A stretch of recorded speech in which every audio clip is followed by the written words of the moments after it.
Hi, everybody. Welcome to Stratosphere Lounge. I'm your host, Bill Whittle, and it is 5th of December, 2019, which is certainly shocking enough.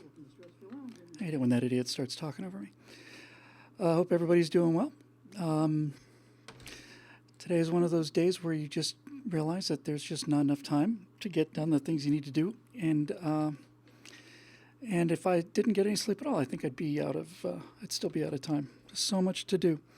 But in any event, it's good to be here, and I guess that's about all I have to say about that. All right, so there. Let me think. I don't know if I have anything really to lead off with tonight, but I am going to be taking some questions from the member page, and also from the Facebook thing, and see what's going on there. So let me just pull up that. I think I'll probably just pitch right into it tonight. I don't really have a whole lot, at least not on my mind anyway, of things that I wanted to, particularly wanted to get off my chest before we get started. Hope everybody had a nice Thanksgiving. And I need to... So, how are you guys? We had a real quiet Thanksgiving. It was just great.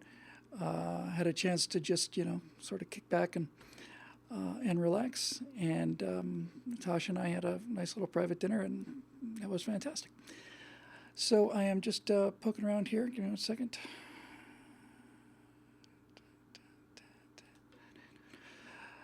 How about you guys? Oh, yeah. Yeah, we... hang on a second, I'm sorry.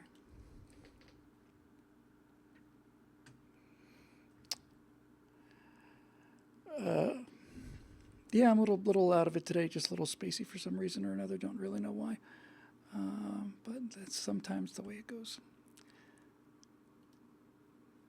I think I'll probably just jump into. Come on now. There it is. So yeah, I know a little dead air tonight. But I'm just in one of those kind of fried moods. So let's go to the members-only section on BillWhittle.com first, and then we'll come back to Facebook and go back and forth hither and yon. Let's see here. I'm going to take the first one here, and we'll just kind of work our way down. And so this is from John Frost, a likely story. And it is this. Has there ever been an American president who enjoys the job as much as Donald Trump? What effect does this have on the misery-mongering left? Could you discuss connections between leadership, attitude, and the notions of a political figurehead versus an employee of the people? Wow. That's a really interesting question. A lot about that I like a lot. So let me see if I can get to some of that. So, first part first. Has anybody ever enjoyed this as much as Donald Trump? I think Ronald Reagan might have, but he's the only person comes to mind. Jack Kennedy seemed like he was having a good time too. It's not a fun job, and I certainly wouldn't want it.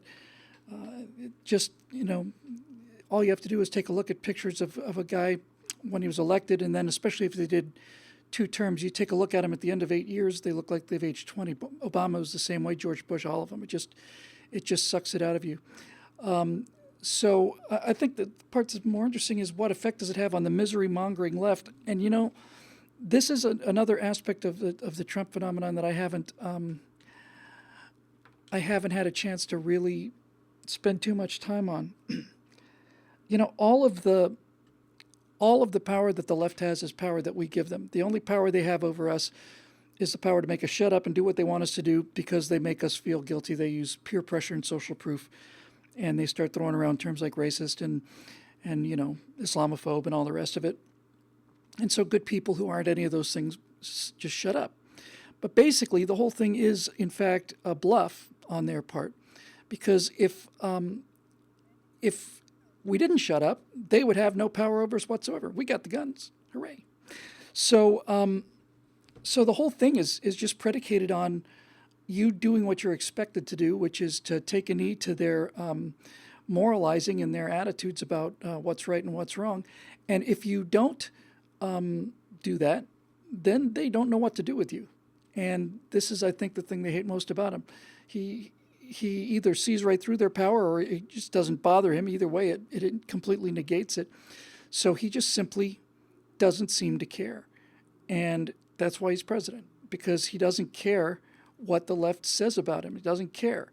And this whole thing started with his initial entry into the campaign when he was the first person to say, there's a lot of illegal aliens coming to the country causing a lot of crimes. And how can you say such a thing? He just says it because it's true.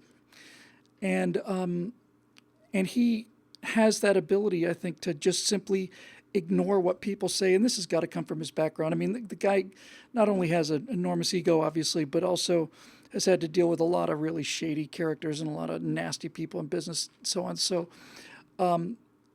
So in any event,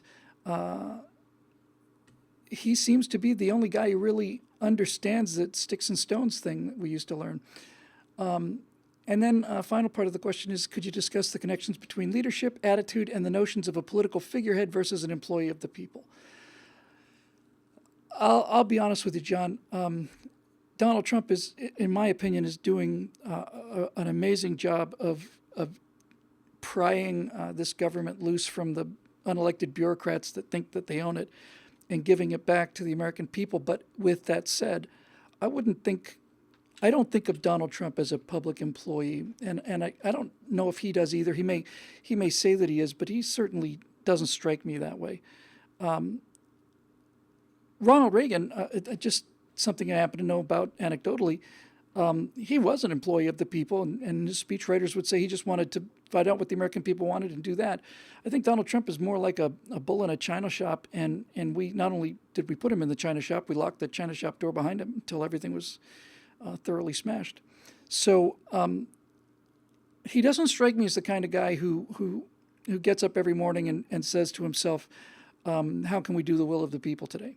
I do think he wakes up every morning and says, which one of these rotten SOBs needs a shellacking today? But again, the whole point about Donald Trump, and I think the whole point of this whole question is, he is successful and despised, not just despised, loathed, hated with a burning passion, because he is not only getting an agenda that the left doesn't like done, he's doing it in a way that shows that the left has no power. If everybody were to pay attention to what Donald Trump is doing and just not give a damn about what the left was saying about them, then this would be over. It'd be over. If a high school coach of women's athletics is told that he has to put a transgender athlete who, it doesn't matter whether they've had surgery, hormone replacement, nothing. If they're born male and they have male pelvis, and that provides mechanical advantages, and so does their muscular structure. So a guy who didn't care about what people thought would just say, no, I'm sorry, you're not racing with the women because you're not a woman. Well, I feel like a woman. Well, that's swell. Have a race about, among people who feel like they're women. But this is women's athletics, and we're not going to ruin the entire year for all of our female athletes just because it makes you unhappy that you don't get to beat them by 2-3 seconds. So, no. Once you got to that point, if you had people that were just, with that kind of fundamental common sense and that kind of moral courage to swim upstream, that's really what it requires, It takes a certain amount of moral courage for me to be able to say things like I just said, because that there's always people out there who are going to take them and use them, and sometimes use them out of context, and other times use them in context, but without really explaining, why that is. And what I mean by that is, I remember during the Illinois fiasco, one of the things they asked me was, did you say that black Americans were unemployed and unemployable? I said, yes, I did say that. And I said that because in all of these democratically controlled cities, the situation with welfare, crime, all of it, corruption is so bad that they can't be anything else other than unemployed and unemployable. This is the dependency on the government that's done that to them. They didn't they didn't include that part. And so you can hardly really say it was taken out of context, but in any event, it's certainly selective quoting to get the wrong idea across. So it never ceases to amaze me how simple it is to beat these people. Just simply don't care, and that's about it. I really think that's it. Okay, so take more here. This is from Charles Tomes. A couple weeks ago, I spent 3 hours with a B-24 nose gunner, but that was fun. In between sorting out his passwords for various investment accounts for some amazing stories, he thinks the Chi-Coms are going to massacre the Hong Kongers. Michael Yang thinks these protests will precipitate the fall of the Communist Party of China, the way that Lech Wałęsa's labor union protest began the total destruction of the Communist Party in Poland.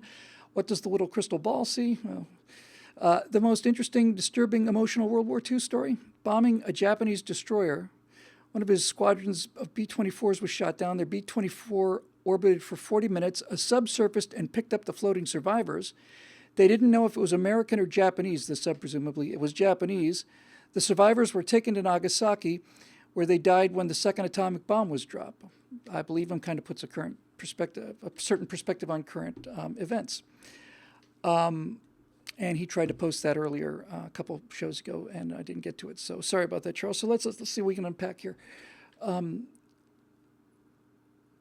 What are the Chinese government going to massacre Hong Kong protesters? I don't think they can. I just don't think they can.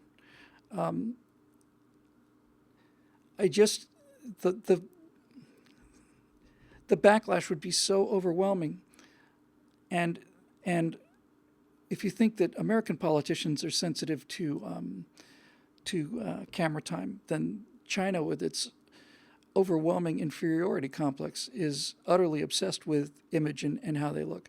This wouldn't be a Tiananmen Square kind of thing where you maybe see one video smuggled out or a blurry VHS tape or something. If they decided to do that in Hong Kong, you'd have 50,000 HD cameras just filming every single thing that happened.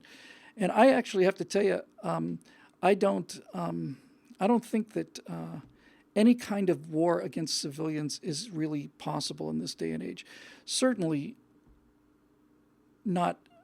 I can't imagine. I can't imagine how U.S. soldiers would fire on U.S. citizens. Not only can I not imagine how they would do it, get them to do it in terms of following the order, I just can't imagine how such a thing, when put on television. I mean, just think about it. This is how different our society's become, I guess. But I mean, 4 kids shot in Kent State in was it 68 or 69, 70? I said 70, I think.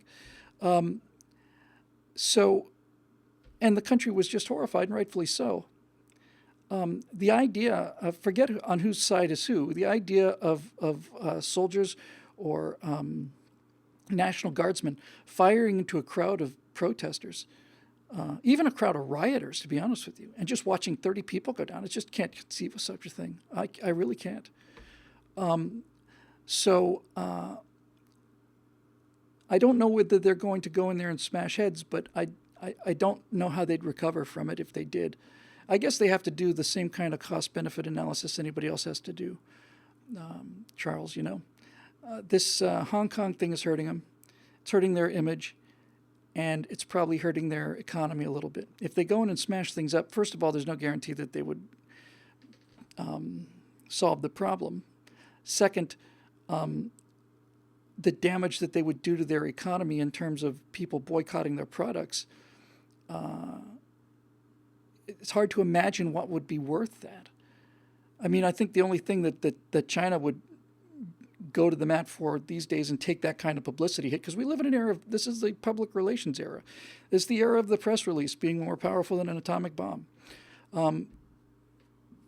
So what would make them, the only thing I can think of that make the Chinese Communist government go and take that kind of a lashing economically, politically, morally, in the court of world public opinion, would be if there was a direct threat to the actual Chinese leadership of the party. That would be a different story.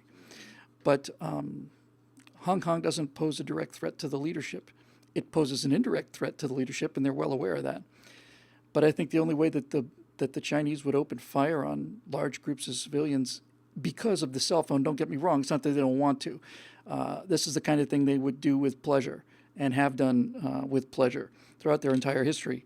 But now with cameras watching and Westerners watching and the whole world watching, they're forced to behave themselves in a way that they haven't behaved themselves before. So the only situation where I can see them employing that kind of lethal force would be if there were not only protesters outside, let's say the Forbidden City or something, part of Beijing where the Communist Party is. I know they're not in the Forbidden City, but you get the idea. If it turned out that that protesters were actually storming the government, then they'd probably shoot back and feel they were justified to do it. And even if they weren't justified, they would certainly fight for their privileged, party position. And so the question is then, of course, what's going to happen? I mean, this may be the beginning of the end of the Chinese Communist government, only because they have no options. And this government, this whole China thing, is just a bizarre fluke. I mean, it's a communist nation governed by a single communist party with extremely tight social controls that has a largely capitalist economy, and especially when they're dealing with Hong Kong, it's not a question of China having annexed Hong Kong. Hong Kong annexed China. So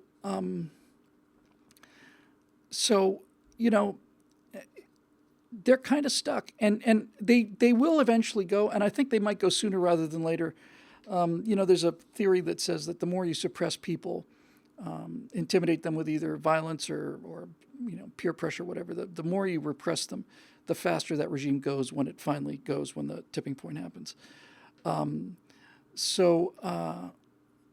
just don't see any way for them to survive long term. People will accept a Chinese Communist Party. Chinese people will accept it if they're going from stone huts and wood and dirt floors to to luxury glass encased condo skyscrapers. The generation that watched that increase in their standard of living was willing to put up with it, and the generation before that had no power to do anything anyway. But the current people in Hong Kong and all around China, Shanghai and Beijing, all these places, they don't like the political repression, and I think it's starting to dawn on them that they're not going to have to put up with it.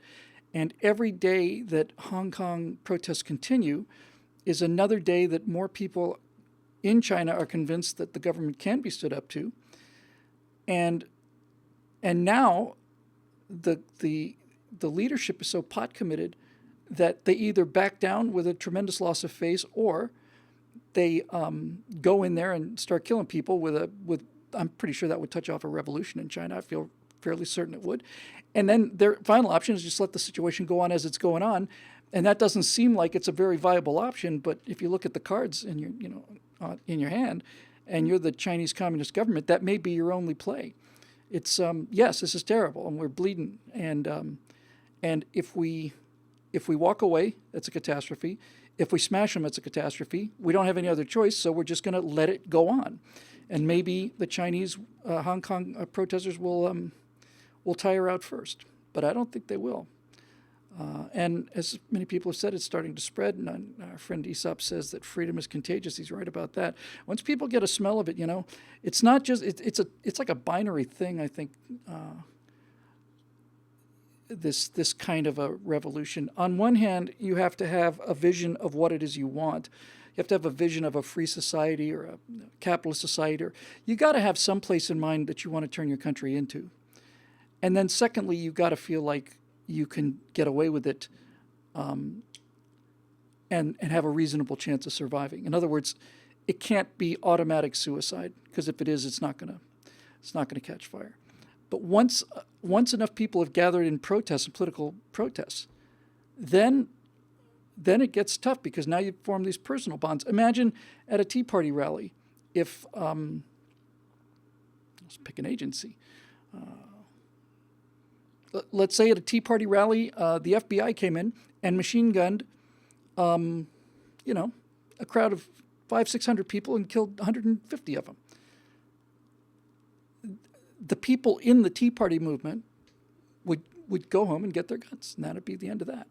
And so once you allow these people to congregate and get a smell of it, especially when you start to sense that you're winning, it's very heady stuff. And this has gone on for a long time, and I don't know what's going to happen. Edward Smith online here says that the term I was looking for is a preference cascade. It's like a tipping point. Once people start, Kanye West is starting a preference cascade right now among black Americans. He's basically saying it's not only okay to like Donald Trump, I love him, I support him, and by the way, I think Jesus is Lord, and it turns out I was only second. I'm Kanye the Baptist, and there is something bigger than me. And he is leading monumental amounts of people to a place where they can make a choice other than the choice they've been making. And Kanye gives them permission to do that. Okay, let's see. Martin Archer. Hey, Martin. I want to go back to the other stuff. The second part of that thing. So the business about the B-24 shot down being picked up by Japanese sub taken in Nagasaki and so on. A number of that's certainly the most dramatic case, but just from the beginning of our Pacific War to the end of it, from December 7th, 1941 to August 9, 1945. Stories like this just continued. I don't know how many Japanese transports were sunk by American submarines loaded with prisoners. Maybe not exclusively with prisoners, but in some cases I think they were exclusively with prisoners. And those ships were torpedoed. And that's heartbreaking. And I don't know what to say about that other than to say it's so difficult for us to imagine, really come to grips with like total all-out civilizational war. Like, well, okay, that happened, and now we just have to move on and deal with the rest of it. It's a different mindset that we don't have. I suspect we could very quickly develop it. I think people are amazingly resilient. I think even this millennial generation, if they were really pushed to the wall, would surprise people, but it would take a couple of weeks. It's like, I don't want to say that's war because it sounds so flippant. It's tragedy, but it's all tragedies. And I have to tell you, there are worse things than being nuked, honestly.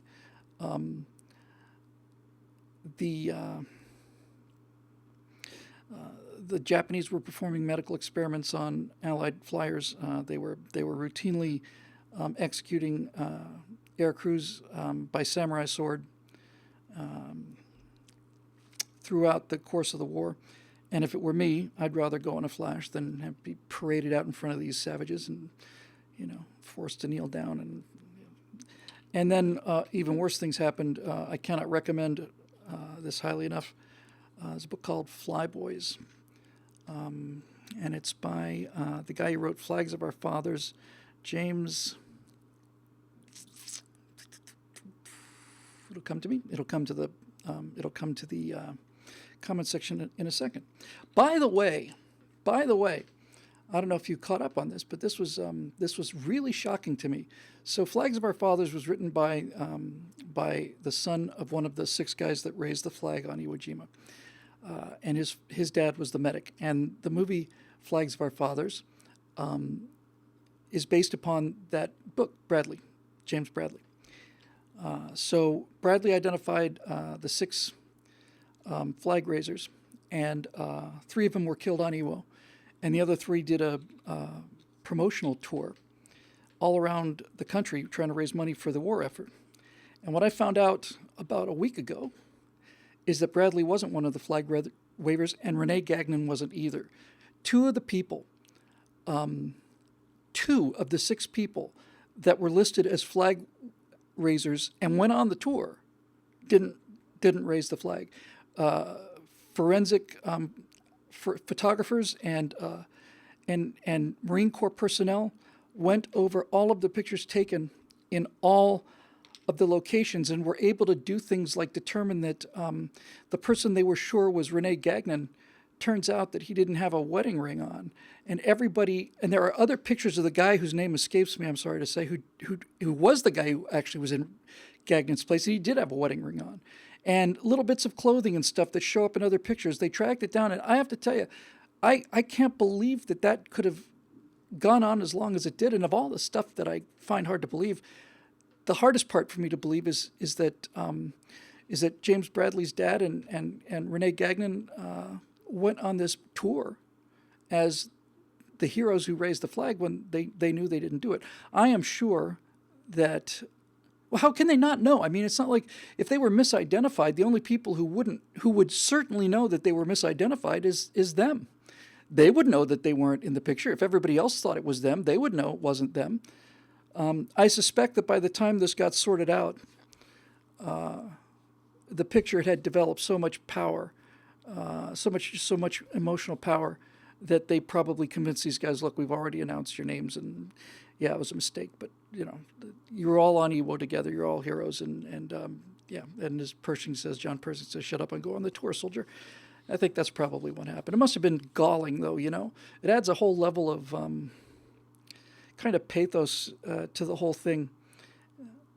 By the accounts that I've read, Rene Gagnon was not a terrifically great guy. He was a real operator, and one of those guys was always kind of bragging and making himself into something bigger than he really was, and really big on showing people what a brave guy he was. But by all accounts, Bradley seems like a modest, quiet guy, and I think that must have been just absolutely galling for a person of character to stand up there in front of these, statues and ice carvings and stuff and say, yeah, that's me, when it's not you. I think that must have been really, really, really hard for him. But in any event, they found the names of the other two guys, and Howe and Dog says only one flag raised on Iwo. No, there were two flags. The whole reason that there was some confusion about this is they originally put up a small flag, and the guys down on the beach said it's too small. So they sent a bigger flag up, and I'm pretty sure Rene Gagnon carried that flag up, the second flag, the one that's in the picture. Significantly bigger than the first flag. There's a picture of the first flag on Mount Suribachi, and the guys who raised the flag kind of standing around it, with their rifles out. And it's kind of corny looking, actually. And the flag is pretty small, obviously. So they took that flag down, and while those guys are folding that flag in the foreground of several of these pictures, you can see these guys basically putting the flag away. And the other guys are just putting the flagpole up with the big flag on it, completely unaware that that this was just going to be this split second of iconic instant lightning in a bottle. If you'd taken that picture, I was going to say a second, but it may be less than that. A second earlier, a second later, you wouldn't have had anything. You wouldn't have even thought about it. Wouldn't have known their names. Wouldn't know anything about it. But the positioning in that instant was so magnificent and so compelling, and the kinetics of it, you don't. It's a still picture, obviously, but the motion, you can just tell how much was caught in that one exposure. If it's not the most famous photograph of all time, it's certainly one of the top three, and had an enormous effect on morale on the home front, because by 1945 casualties are getting worse and worse and worse, and people were getting pretty sick of it. So I just thought that was really fascinating that we had to wait till 2019, including surviving the publishing of a #1 bestseller and 2 Clint Eastwood movies on the subject. Before we found that out, I thought that would have been done considerably earlier than that. Foghorn says that on the memorial, there are the gigantic statue of them in D.C., there are 13 hands. Try to figure out how the sculpture pulled that one off. Yeah, I don't know what the answer to that is. But the sculptor had to work he's working in a 3-dimensional object.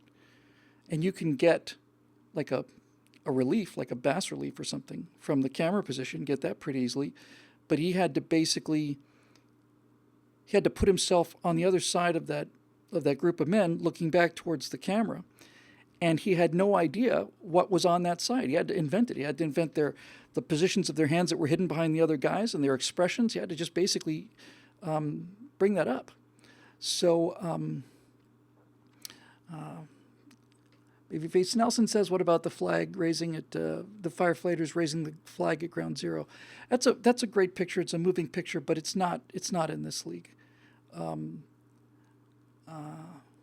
It's just not. It's that picture is tragic, but it's poignant, but it doesn't have the sheer motion, the sheer physics that the other one does.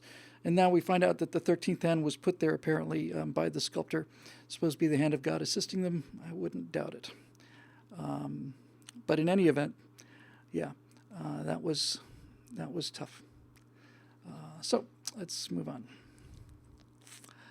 Our friend Martin Archer says, "I think that using Venezuela, Cuba, the Soviet Union, and all the usual suspects to argue with the left about socialism is a dumb strategy. I'm beginning to think that too. All those usual examples were dictatorships, and few people in the free world can get their hands around living under such regimes. They can, however, see plenty of examples of socialism supposedly working for decades in Europe, and examples of socialist ideas like welfare states, nationalized health care, and government control of many aspects of life, apparently to them, working benignly to right the wrongs of the world as they see them. I come up against this all the time when arguing with my leftist friends and family. They're fine with the socialism in their lives because it has pervaded their lives from birth, and it's not backed up with a dictator figurehead. Do you agree with this premise as a basis for making better arguments with people on the left?" Categorically, I do. Your argument bounces off of them. We're not. The whole point of the argument, the 200 million dead argument, is that they didn't come into the scene saying, "Hey, we're going to kill 200 million people." They came into the scene offering jobs and health care for everybody, and delivered it for a while. And you can say that, Sweden never developed that issue. And that's in terms of a dictatorship. And the Scandinavian countries may be the only example that I can think of. But there's something really exceptional about those 4 Scandinavian countries. I mean, they really are a little world to themselves. I'm not gonna include the Norwegians in this because I don't want to mortally offend them, and I would be doing so. But having dealt with a few Swedes, I found it was practically impossible to get any kind of an emotional reaction out of them, of any kind whatsoever. They were just absolutely. It's like the whole country's just been sedated. It's like there's like there's Dilaudid in the water or something, and then they're just it's. You can't imagine a group of people less likely to form a dictatorship or less likely to need one, because they seem to be so basically submissive anyway in terms of their overall attitude. You can't enforce that in America, and you don't want to. And the other thing, of course, is that they can afford to be so-called socialist countries because they don't have to pay for their defense, because capitalist country pays for their defense. One capitalist country pays for the defense of all of Europe, and everybody knows it. And Sweden has, I don't know, let's say maybe 25, 30 jet aircraft or something, reasonably decent fighters, but I wouldn't say they're a match for the top of the line Russian fighters, and they're certainly not a match for the top of the line American fighters. And so they don't have to pay for this. I saw all of this social welfare in Norway. Spotlessly clean trains, spotlessly clean public services, everything absolutely ordered and beautiful. Greenest capital in all of Europe, which I'm sure meant the greenest capital on earth, Oslo. And it wasn't until I got there on my second day when my host told me the reason that they have all of this nifty stuff is because they sell just buttloads of oil.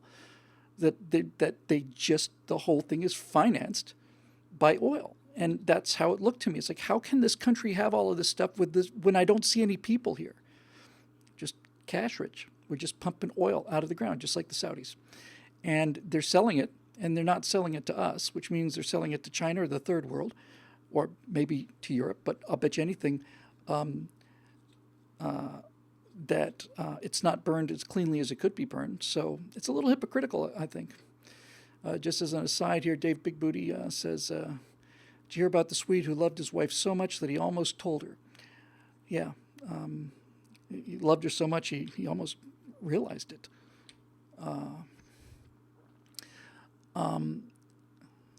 So Sweden, I mean, socialist Sweden is an anomaly because of its population, and Norwegians got very upset when they found out I was calling Norwegians socialists. They don't consider themselves socialists. They don't like being called socialists. The Prime Minister of Denmark said to Bernie, I think publicly, stop calling us socialists. We're not socialists. And Trevor here in the comments points out that the Norwegian oil fund has $200,000 per person for every Norwegian. Now, I will say this, and this is not a defense of socialism, it's just a defense of good governance.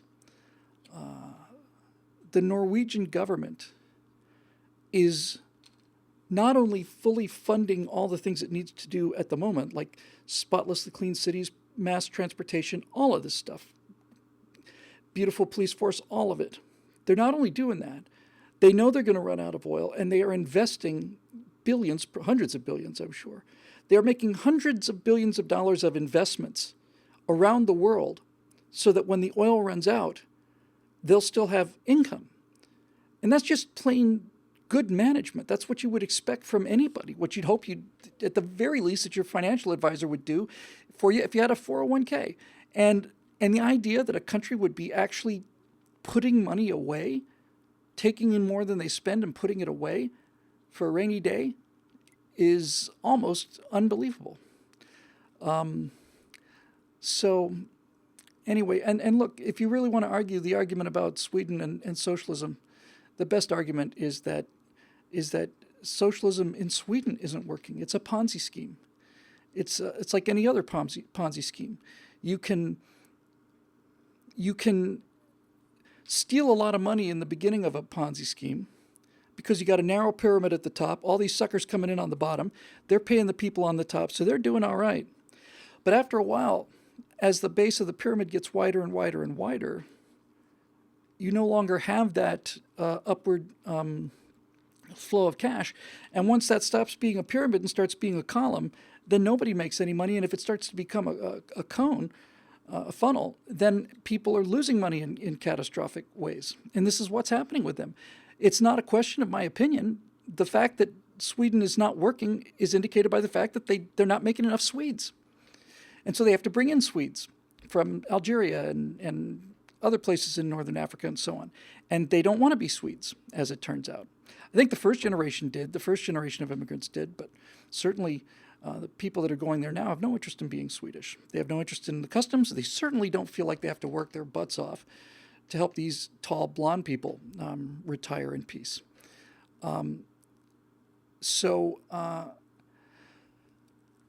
It's, I would hit them. I'd hit them where they live. I'd hit them, say, well, what's your idea of a perfect socialist country? Sweden. Then just tell them why Sweden isn't working, why Sweden is an illusion. Sweden is an anomaly caused briefly by the fact that after World War II, there was enough money to play this game for 30 or 40 years, and then it stopped, and now it's not working, and now and the U.S. was paying their defense budget, and so on, and you have to ask yourself what it is about this kind of cradle-to-grave socialism that makes you not want to live. I mean, the birth rates in Scandinavia are, if not the lowest in the world, they're right behind Japan.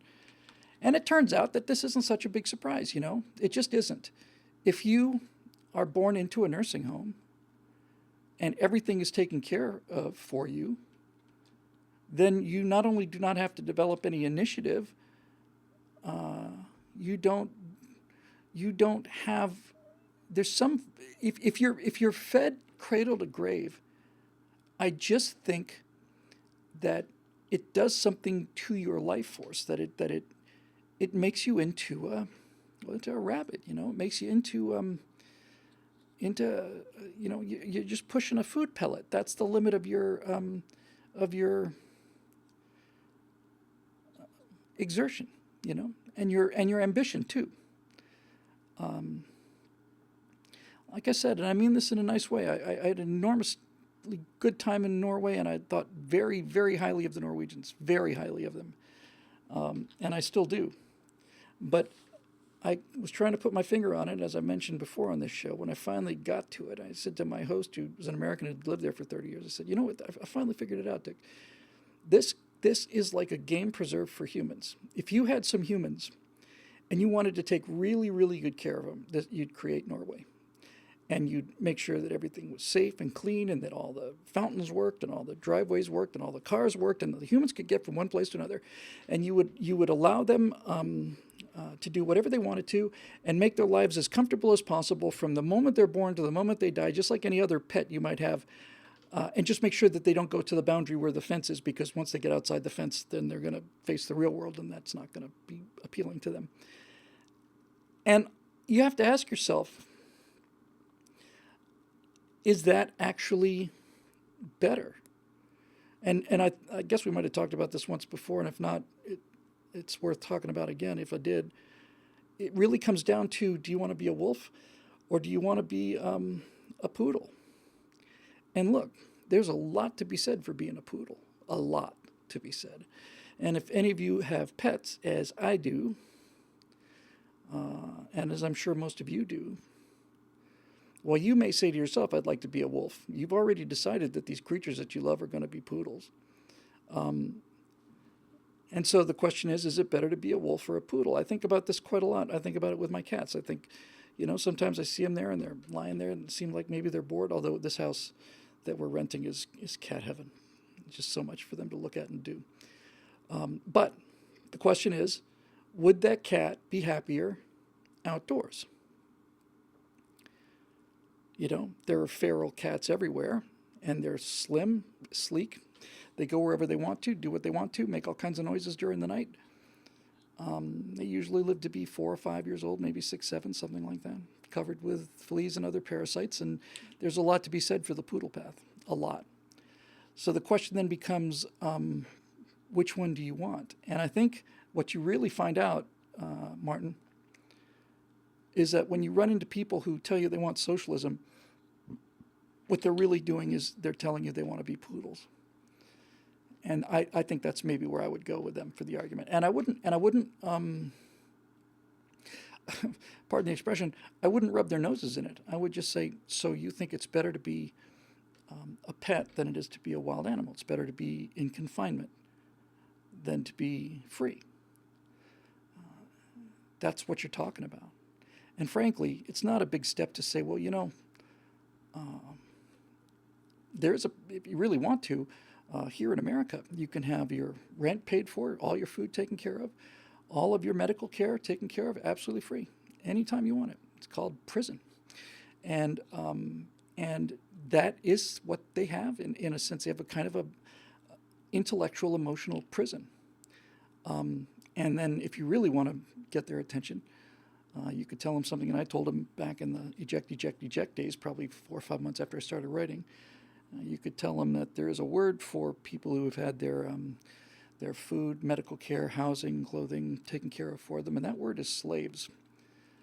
So, see, the reason that socialism is popular is because we don't have any. Well, we don't have what they want. What you've got, Martin, is you've got a bunch of capitalists talking about how much they would love socialism, but they don't even realize it's just that's so glaringly obvious. You're a Starbucks socialist. You're talking on your iPhone 11, and you're sipping a $9 coffee, and you're talking about equal sharing of resources. And do you think that people are going to get up and make an iPhone 12 if they get as much money as they would if they didn't make an iPhone 12? Honestly, I don't really know what to say about that. And I want to deal with one thing here too. I don't want to pick you out here. But the Border Jedi says socialism works great on paper. I used to say that all the time too. I used to say it all the time. It works great in theory. It's a great theory. And then I thought about it. It's like it's not a great theory. It doesn't even work on paper. It's repugnant on paper. Here's my best argument against socialism, Martin. If you really run into it, just very simple. I would say, look. So you believe that wealth should be distributed equally, more or less equally? Yes. So you're saying that a brain surgeon should have roughly the same salary as a person who works at 7-Eleven. And now they're stuck. They can't say no, he should get paid more. Now you're just arguing about the price. Right? He has to say yes. They have to say yes. Because if he says no, a brain surgeon should obviously get paid more than a 7-Eleven clerk. Then you've got him. It's like, well, welcome to the world you've been looking for. That's exactly what we do here in capitalist countries. And nobody tells us how much to pay the doctor. Nobody tells us how little to pay the sales clerk. It's just done by freedom. People are voluntarily picking prices and occupations. But if he's going to be sticking to this socialism thing, then the way you really nail him, always got to kick these guys. Got to kick them right square in their virtue signaling. And so if he'll say, yeah, I think that's right. Yeah, I don't think doctors should be millionaires. It's certainly no more, it's certainly no better work than being and you'll hear all of this stuff, right? And that's when you have the chance to say, so you're advocating a system that says that if I give up my entire youth and all of the college parties that I didn't go to and all of the other parties that I didn't go to, football games I didn't play or attend, all of it, because I spent 17 years studying to be a brain surgeon, and all of my young adulthood is gone. I didn't go to Vegas, and I didn't have that great weekend you're talking about, and we didn't party, and we didn't smoke dope, and we didn't go to concerts, and all this stuff that you're so happy that you did. We didn't get to do any of that. We sat around and studied so that we could become brain surgeons. And now you're telling me that person should get the same reward as a guy that just slept on the couch and played video games, woke up at 3 p.m? You're telling me that's fair? Is that fair? Does that seem fair to you? Does it seem fair?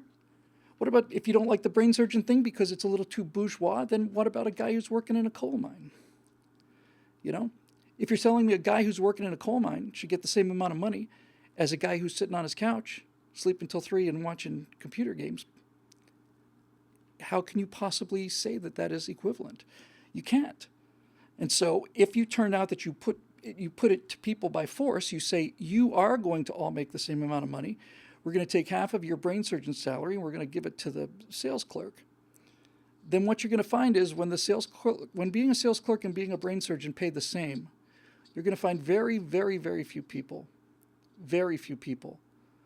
who are going to be willing to become brain surgeons, because not only is there no point in it, they may have a passion to practice medicine, but,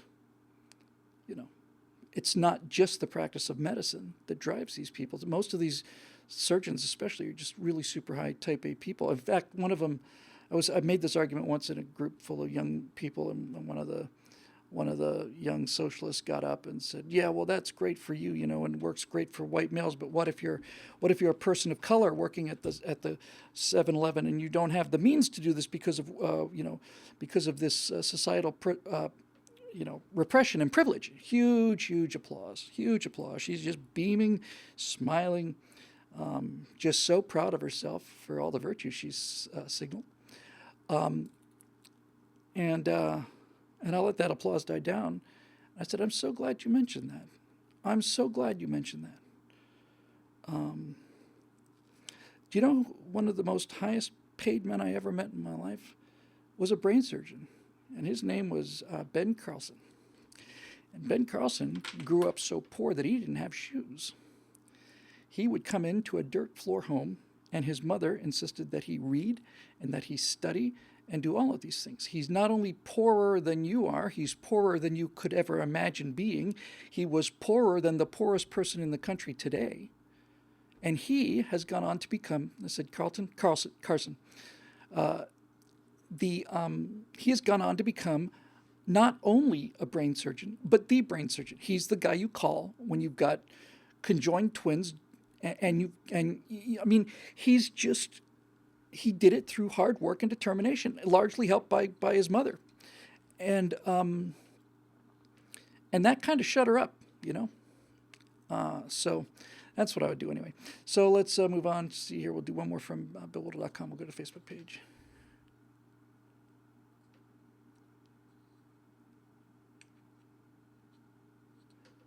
Okay, it's a good question. Hey, it's Ted Wendelboe. I wonder if he's any relation to Merlin Wendelboe.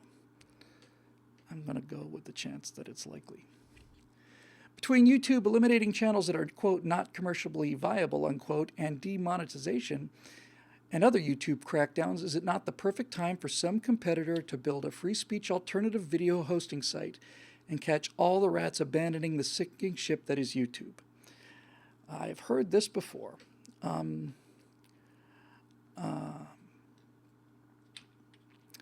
By the way, since people in the comments section are still talking about Carson, there's one thing I do want to say about Dr. Carson. I heard him speak at an event, and he said something that just made my blood just run cold.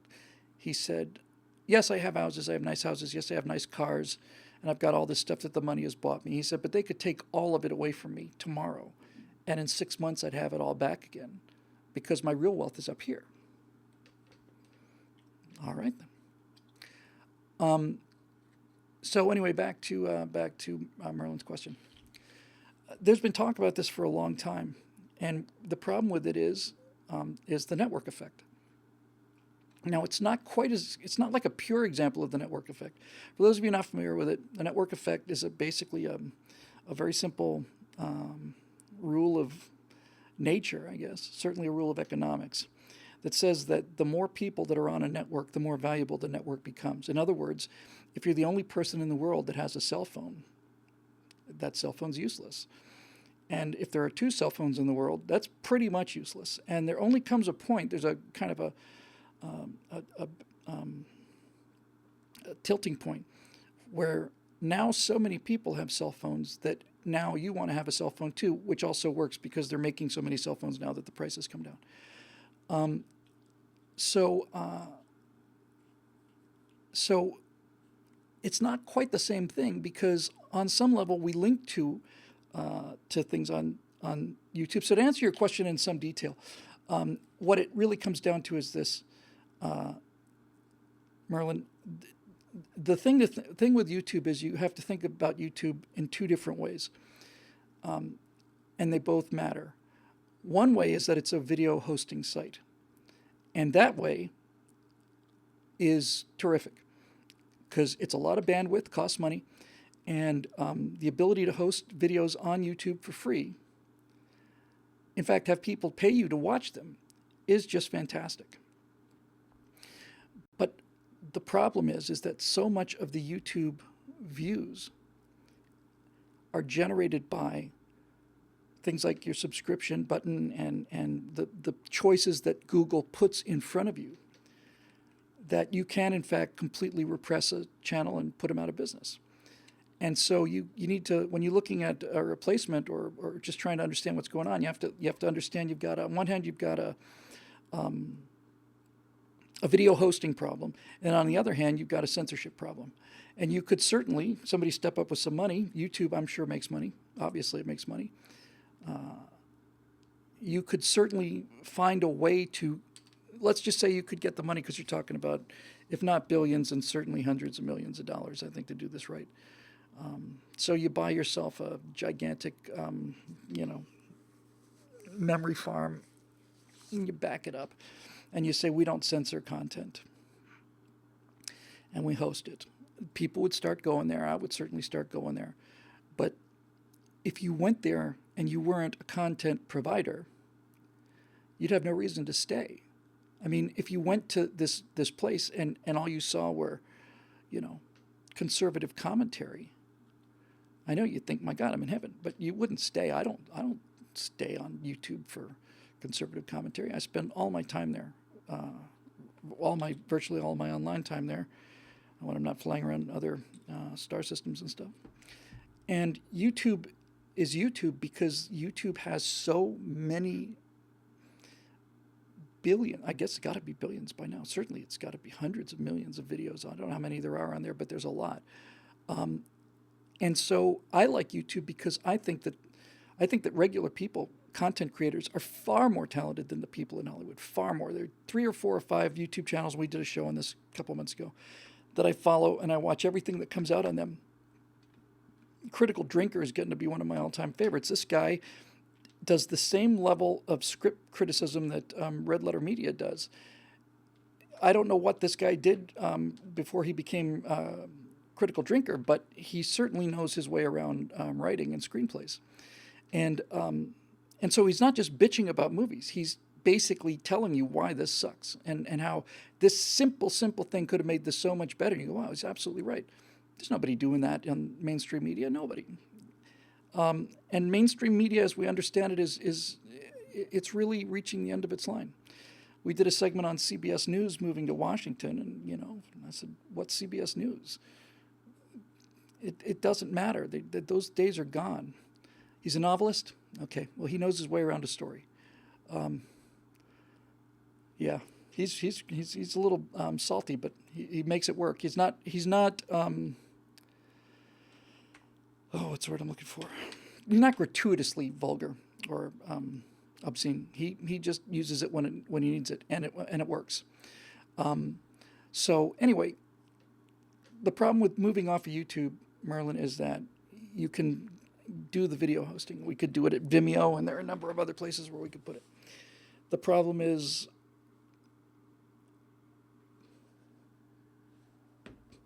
what did I just see?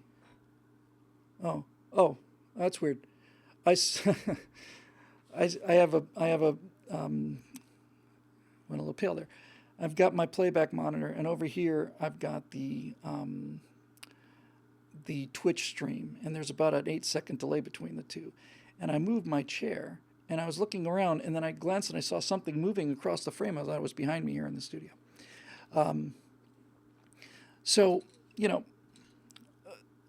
and see, here's the main reason why this doesn't work, because to be honest with you, Merlin, the video hosting thing part of YouTube doesn't change. If everybody got an email and everybody followed a link from a friend or from BillWhittle.com, and that's the only way you saw views, then we'd be fine. But they're not doing that. They're intentionally not letting people know when we put new videos up. We do 11 a week. And then not only that, they're actively suppressing it so that other people don't stumble upon it. It just doesn't. This is what I learned from that thing I mentioned a couple weeks ago, this Google thing, where it's like just the only power they need is the power of the menu. They don't need coercive force. They don't need any of that stuff. They don't need to eliminate competition. They don't need to shut us down. They just need to make sure that my name appears on page 4 of a Google search and not on page 1 of a Google search. Because hardly anybody goes fast. I don't know what the numbers are. If I had to guess, I would say it's probably 85% on page 1, maybe another 6 or 7% go to page 2, 2% go to page 3, and 0.5% goes to page 4, that kind of thing. But here we are on Twitch instead of YouTube. We host on Twitch. We post on YouTube. But this is more of a statement, really, more than anything. Could probably make a case that given the size of the YouTube audience compared to the Twitch audience, despite the fact that they're suppressing our stuff, we probably grab more people over there. But it's the principle of the thing, But then again, we're stuck. We're stuck, caught in our world of, we all decided to go and put everything we have on somebody else's property, which wasn't such a smart idea.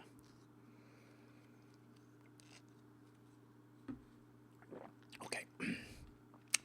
Let's go to the Facebook comments and see what we have there.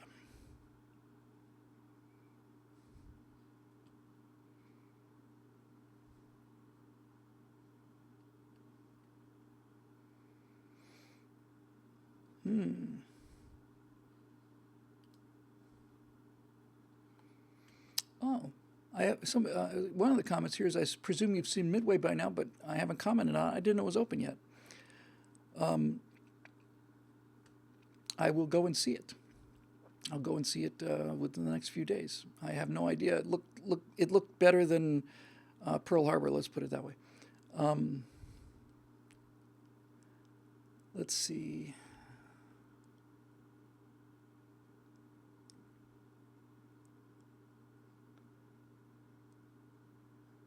I'm trying to select things here. David Crean has an interesting question. He says, "How important is film music? Can a great soundtrack save a bad movie? No, but a bad soundtrack can kill a good movie." And having made low-budget films in my misspent youth, I can tell you that there are two things that make a film immediately seem cheap, and you probably don't consciously pick up either one of them. Here's the thing. The two ways that you can make... I'll go back, Texican. You want to give me your real name? I'll go looking for your question. Unless it's Texican. Anyway, look, the two ways you can make a movie look cheap or feel cheap is you can, first of all, give it crappy sound. Thin sound doesn't sound like a movie. Thin sound sounds like a amateur movie. Okay, Chris, thanks. And a thin soundtrack where it's hard to make out what the people are saying and there's no mic presence, when there's absolutely no mic presence at all, it immediately sounds cheaper. So that's one thing. And good sound on a movie is hard to get because you got to get the mics close enough to people so that you get that presence, and at the same time, they're shooting something. It's a real art form getting good sound. The other thing that I find very interesting, and that this is a mistake I made many times until suddenly I didn't anymore. The other thing that really makes a movie look cheap, and you can spot this instantly, I guarantee you, go and rent Aliens, let's say, and then go and rent something like Alien Defense, which is just an Aliens ripoff. You'll find that you'll find some immediate things. You're going to find that the writing is not nearly as good. The acting's not nearly as good. The special effects are usually pathetic. They just don't have the money. But the one thing they do have the money to fix, and says it's lighting, close. Lighting is important too. The single greatest thing, though, is depth of field and background choices. I can't tell you how many awful movies I've seen, and I made a couple of them once. This is a mistake I only made once. You shoot somebody against a wall, It's like you've almost like cut out the background. And so, see, what you're seeing right now when you watch this video is not something you could ever see in real life. Just looking at this frame here. It's not possible for you to see what you're seeing now. What you're seeing now is a three-dimensional room rendered onto 2 dimensions on a flat screen. Your eye can focus on that flat plane, which is the monitor you're watching this on. And so you can see my nose in focus, the grid on this chair is in focus, the stuff in the background's in focus. But if you were here, you would have to make a decision. You'd have to either focus on my nose, focus on my eyes, focus on this, or focus on the helmet back there. Your eyes would have to make a decision to focus on those things because they're all different distances away, which means you have to change the focus. So what many people do is they'll shoot a movie kind of like we're shooting the Stratosphere Lounge now, where everything is razor sharp in focus. And I guarantee you that 999 out of 1,000 people never really understand what's going on. But the reason that cheap films look bad is because on some level, they're better than what your eye can see. They're showing you the whole universe in focus like you're seeing it now because you're looking at a 3-dimensional room compressed onto a 2-dimensional plane. So everything's razor sharp. But any film that's worth a damn, any film, you will find, I can't lock the white balance. I'm on auto white balance. People have asked me this all the time. I'm glad somebody mentioned it. Look, here it is. It's on auto. Now, if I turn auto white balance off, here's what you get. That's just nasty. Now, see, now I've done it. Now it's back on. Now I have to do the white balance again. So far, so good. Come on.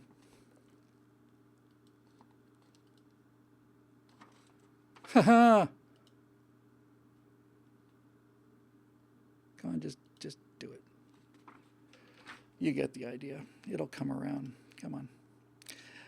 In any event, I hate this bloody thing. And this is a top of the line. See, now I'm doing it manually. This is a top of the line Brio camera, and the I don't even know how I got this thing so messed up. Anyway, yeah. Thanks, Tomes. You broke the Stratosphere Lounge. All right, let's try one more time. But whatever I do to it, I can get the tint approximately close, the same way I used to be able to get the tint on my television close, but it's not as good as the auto white balance is. The problem is that as soon as I move, it rebalances everything, and then you're stuck. Click. See, that looks good. Auto white balance is back on. And as long as I stay right here, everything's copacetic. But if I do this, or this, yeah, it goes blue, because now it's got a factor out. I don't know. It should be better than this. I do have manual settings. It's just the manual settings don't look good. The manual settings look like crap. Anyway, I'm glad I got that off my chest. Now you can just be sure to spread that around from now on. I don't do this on purpose. What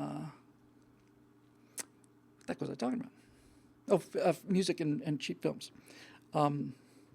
Yeah, so anyway, a good film will have the person in focus, and my wife is the best photographer I've ever seen in the world. And she shoots with the thinnest depth of field of anybody I've ever seen. Matter of fact, when she started doing this, all the guys back in Russia said, you can't shoot. You obviously don't know how to operate the camera. You cannot shoot that thin a depth of field, because you've got to keep the shutter open long enough to have this thing work, and you're going to blur the image. It's not possible. What's the matter with you? How could you be so stupid? Well, she talked, she simply said, okay. She went out and did it anyway. And so she's developed the skill of holding the camera absolutely rock steady for a relatively long exposure, which is still less than a second. But that's one of the reasons why she's such a great pistol shot. And so she just did it. And because her depth of field is so thin, it looks like what the human eye sees. In other words, I'm looking at this woman in this dress, and the background is out of focus because I'm not looking at the background. And anyway, so yes, I've never heard of a movie that could be turned into a good movie because of good sound, but certainly the reverse is true. I'll add one last thing before I move on, David. I was so pleased with the Apollo retrospective. And so when it turned out we're doing a Cold War, I just finished episode 8. I'm going to record that tomorrow. It was podcast only, so they didn't even shoot video, just me in a studio. And I thought, well, that's going to really bite. Now, on the Apollo thing, given the enormous staff that they have over there, I don't know how many people they put on it, but it's at least 6 or 7. They were able to introduce all kinds of video clips and just do sheer amounts of work, which was certainly better than I could do it. But just having a staff able to do it. Somebody's going to put in, here's like there's a blurb from a training film, the Atlas rocket, and it really took you back. It was fantastic. So I thought, oh well, that was fun, and this will be okay. So I went and recorded the first 7 episodes, something like that. And then they said, do you want to hear the first part of, first 10 minutes of part 1? I thought, yeah, okay, sure. And I thought, just going to be me hearing my voice, But I went in there and sat down, and I expected to hear a podcast. And that's not what I heard at all. I heard sound design. I mean, you hear this music, and then you can hear Churchill saying, an iron curtain has descended across Europe, and then you hear, the speeches, and Ich bin ein Berliner, and, all of this stuff, and it's like, holy cow, this is fantastic. This is fantastic.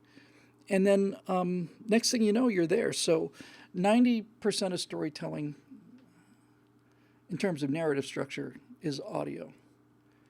But in terms of perception, most of it's video, which is why film's as powerful as it is. If you do it right, you get the best of both worlds.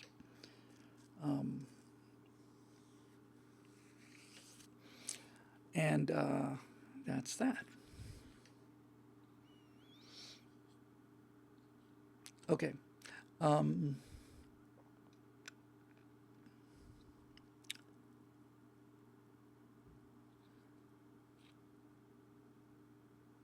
Trevor Duell, why can I never think of a thoughtful question when Thursdays roll around? Trevor, I suffer from this exact same malady as you do. I'm not joking either. Um, as far as I'm concerned, Trevor, and as far as you're concerned, just between the two of us, Stratosphere Lounge is going to be on Wednesday night. So have your question ready by Wednesday. And then if it turns out that we shoot on Thursday, you'll have a whole extra day to think about the things you should have said and thought about on the drive home. By the way, Dave Big Booty mentioned that when John Kennedy said "Ich bin ein Berliner," people said he's basically saying "I'm a jelly donut," meaning that he should have said "Ich bin Berliner." And ein Berliner was a German pastry. A Berliner was a jelly donut. So what he really said was, "I am a jelly donut." It's all a lie. That's just not true. Either one of them is acceptable. And this whole story was told about the jelly donut thing many years after he gave that speech by somebody who was very pro-communist, a very just pro-communist guy, and he just made it into a slur. The guy couldn't even get that right. He just said, "I'm a jelly donut." No, this is one of those things where you're doing your very best to destroy the foundations of the pop culture. Oh, the Pilgrims weren't really this, and and Plymouth Rock never this, and just George Washington never threw a dollar across the. Yeah, okay, well that's true, but I talk about this in one of the Cold War episodes. Take George Washington. He didn't throw a dollar across the Potomac, and he didn't chop down a cherry tree and then say to his father, "Father, I cannot tell a lie. I chopped down the cherry tree." He didn't do either of those two things. They never happened. But they're not true. But they are super true. In other words, the reason those stories stick is because they go to a higher truth about George Washington, and that is his peerless personal honesty. Father, I cannot tell a lie. I chopped down this cherry tree. His personal honesty is so deeply ingrained in him that story tells you that he had it essentially from birth. And then the idea that George Washington could throw a silver dollar across the Potomac was there because George Washington, what was he, 6'3", 6'4", in a time when people were 5'8", 5'9", tops. George Washington was so physically imposing and so physically strong, especially when he was young, that if anybody could throw a dollar across the Potomac, it would have been George Washington. He would have been able to throw a dollar further than anybody in the country, probably. He was absolutely strapping, strong guy. And so even though he didn't do it, and I'm not saying fake but accurate, but I am saying it is super true. He didn't throw the dollar across the Potomac, but the reason you say that he did and the reason people believed it is because that was a way of showing to people, telling people just exactly how strong he was. And Aesop says he spent 17 months in Germany. He says Berliner is not a donut. Donut in German is apparently Duchnut. D-O-N-U-T. Durchnut. Apparently in German, donut is donut. But anyway, I'm glad I was able to put that one to rest because it always bothered me, and it bothered me the way it was supposed to. Oh, here's this great pro-freedom thing. No, it's not really pro-freedom. He made a stupid mistake. He called himself a jelly donut. These are the same people that say that Reagan had nothing to do with the wall coming down. It was apparently a dispatching error of some kind and could have happened any time to anybody, and, okay, whatever. These scoreboard crybabies, these are the people that talk about having gotten more first downs in the game, even though we lost by 40 points.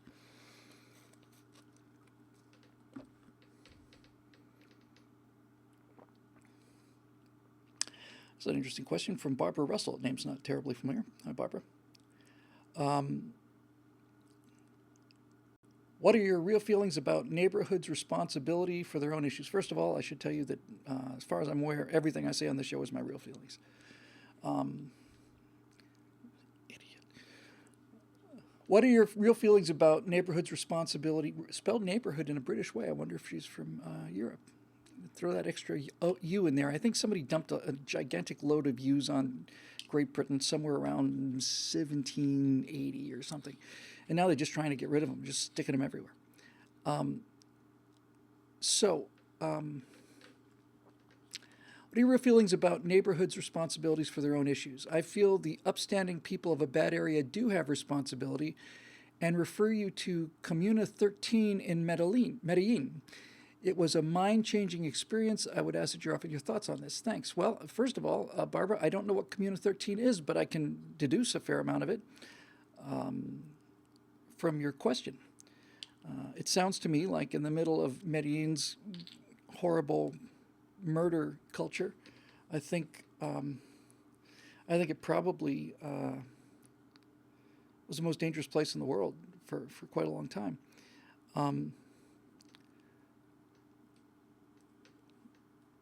Yeah, what you find is that you can actually do it, and usually I don't know if there's a person like this in Comuna 13, but in the examples I know of in America, and just about all of them that I know, it takes a virtuous people. You have to have a virtuous community in the midst of all of this crime and murder, but it almost always takes a person that is going to be like the little grain of of dust that the raindrop's going to form around. You got to have somebody who's willing to do, if not the heroic work, then at the very least the footwork. Somebody's got to be kind of going around there.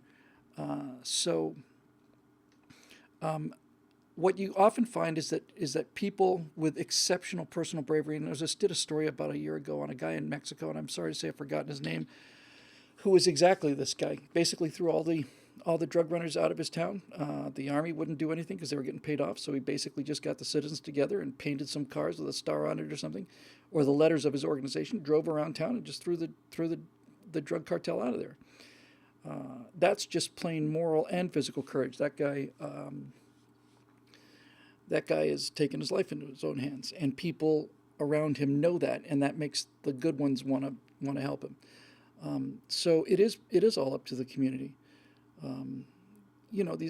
These crime-ridden communities. You look at them, you see them on cops, you see them burning and stuff on the news every other year or something, and you think, man, this is every single person in there has got to be just like completely lawless, and it's just not true.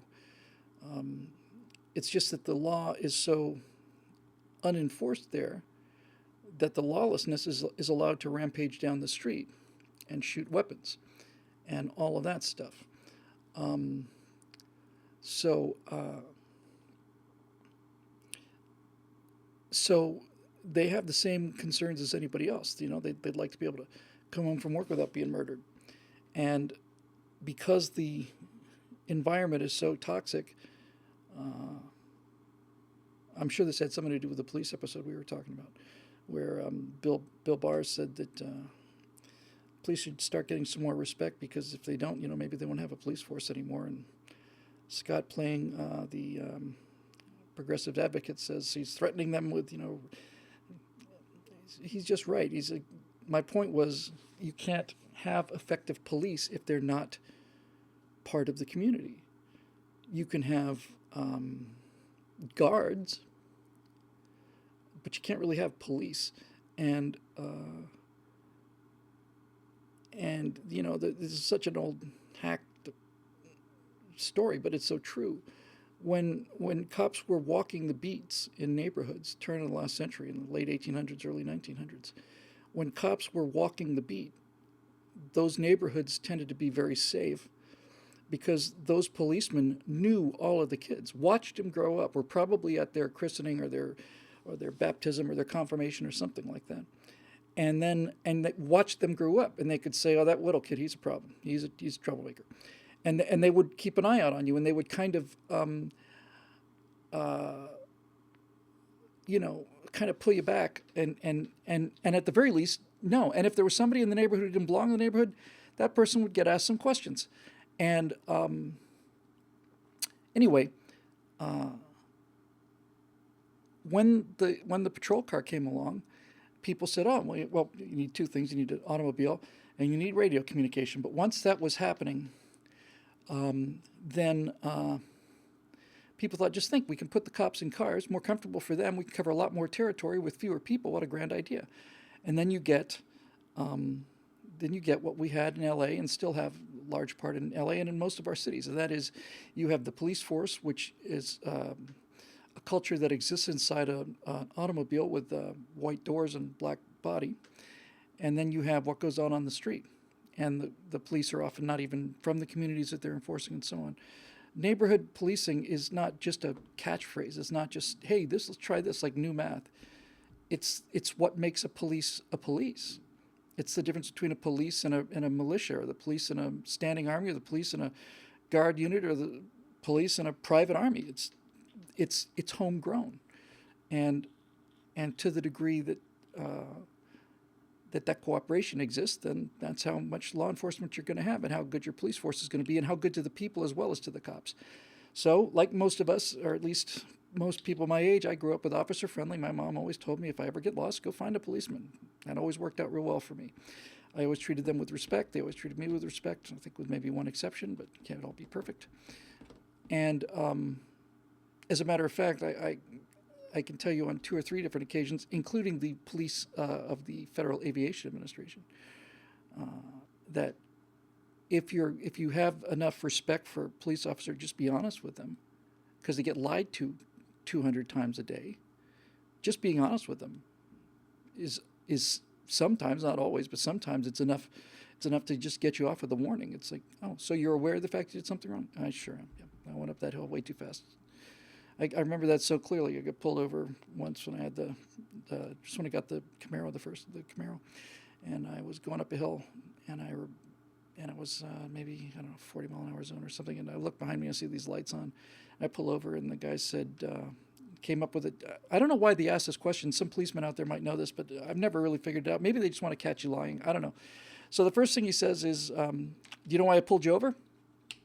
I guess that's so you can start to lie your way into more trouble. I'm not entirely sure. But in any event, most of the time in my life, I said, no, I have any idea. Was I going too fast? I wasn't looking at my speedometer. I was checking my radio, and I must have... This guy came up, he said, you know why I pulled you over? I said, yes, sir. I was doing 63 miles an hour in a 40 zone. And I'm sorry about that. I wasn't paying attention. And then he said, all right, well, slow down. Yes, sir. And that's it. Border Jedi says that it's a baseline to tell if you're telling the truth. That's actually it, isn't it? When I said you're trying to see if you're going to lie yourself into more trouble, that's sort of malicious. What it really does is it accomplishes immediately for the police whether you're a truthful person or not, whether or not you are telling the truth. Because, I mean, I would imagine you can't be an effective policeman over time without learning how to tell liars. And I guess if you can't tell a person lying, you're probably not in the right line of work.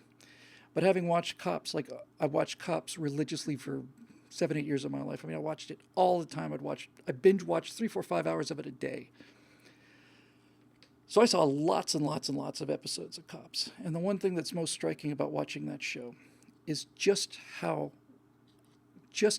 brazen the lies are. Just how brazen, you know?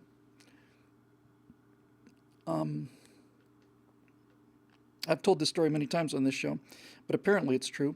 A policeman once came up kind of a guy who was in a drug addict. He was passed out under a bridge. And he was shooting heroin, and he passed out and had the needle in his arm. And the policeman woke up the guy and said, look, man, we're going to take you in. You can't be doing drugs out here on the street. He says, what do you mean drugs on the street? He says, buddy, you got a needle in your arm. And the guy looks down. He says, that's not my arm. True story. Yeah. I did the same thing with the FAA. I'm not going to get into that again. I've told this story 50 times. But I flew into a temporary... flight restricted area. President Bush was in town. I didn't know it. And I just got about a half a mile into the 30-mile exclusion zone. They had me fly over to, where did they take me? El Monte. And then there were police cars and sirens and lights waiting for me and all that stuff. So I told him, look, I completely screwed up. I called my friends. I said, how's the weather at Mojave? Great. Come on up. So I did. I didn't get the briefing that I was supposed to get. But at the same time, I said, it's not like I didn't check. I just didn't check the right way. It's not like I just went off la la la. I did talk to other pilots, and that's why I got it wrong. So anyway, that was the night. And then I went to the FAA, and, you know, AOPA, Aircraft Owner and Pilots Association, has a legal fund thing where they, you know, if you buy into this thing, they send an aviation lawyer with you whenever you talk to the FAA. And I thought about it, and I just thought, there's nothing to talk about. It's not like I'm right. It's not like I was accused of something I didn't do. Then I would think seriously about taking a lawyer. I did it, you know. There's nothing. What else do you say? So I went down to the FAA office, and I just walked in there, and they said, "Okay, Mr. Whittle, I suppose you know why you're here." I said, "Yes, sir. I'm here because I flew into this TFR like an idiot, and it's entirely my fault. I want to just save you the trouble right now. I'm 100% responsible for this. No one else is responsible, and I don't have any excuse. I have an explanation, but I have no excuse. It was my error and my mistake, and whatever you need to do, you're going to have to do. And I don't blame you one bit. And I won't make this mistake again." And I hadn't. And by the time I'm out of that meeting, they asked me if I wanted to go around and, you know, do talks on behalf of the FAA for flight safety. Telling the truth is it's the right thing to do. And for people who get lied to all the time, it's got to be very, very, very refreshing. And I would imagine it puts a policeman quite at ease, because you never know who's going to pull that gun out. So if somebody comes up and says, "You know why I pulled you over?" "Yes, sir, I was doing 63 in a 40 zone." Chances are that guy's not going to be the guy who's going to shoot you.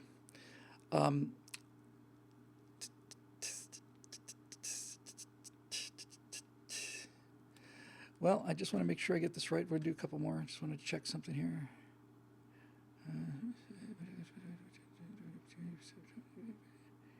Yep. Okay. Now that he's here, now that he's deigned to join us, I will take a question from Eric Blake, so that the internet doesn't melt. And then I will go back and do a couple more from BillWhittle.com. We'll call it a night. One time, by the way, just because I can't ever leave something alone, one time I did get a ticket for making an illegal right turn, and there was a turn arrow, and I wasn't wrong.